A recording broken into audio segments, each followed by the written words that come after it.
Well, there are some serious concerns in Hendricks County tonight after stray bullets hit a home in Brownsburg and other properties just a few miles away in the county. Some neighbors are now hoping that town and county officials there will consider making changes to the private gun range and shooting ordinances. Here's Eyewitness News reporter Jeremy Brilliant. Hendricks is the second fastest growing county in the state. You have cornfields over here and then subdivisions popping up right over here. And with all of this growth, you have a new problem where once you could fire guns without affecting anyone, now it does. On the side of the Coffin Kids Playhouse in their wooded Hendricks County backyard, there you can see the bullet hole there. And a bullet into the front window of a Brownsburg home in the Arbor Springs subdivision. It could have hit any one of our houses in this neighborhood, and it could have hit any of our kids or any of our neighbors. Police think that bullet came from target shooters nearly 2 miles away. The damage at the Kaufmans is from a neighbor. We won't allow them back here any longer since he isn't required to tell us when he's going to be shooting. So we've just elected to keep the kids away from the area. That neighbor is building a private gun range with a safety back wall he says will be 40 feet high.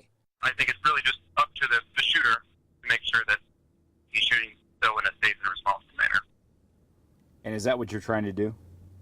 Yeah, I mean, that's what everybody wants to do. Anytime you have gunfire mixed in areas where there are residences, it's always a concern, and it's a valid concern.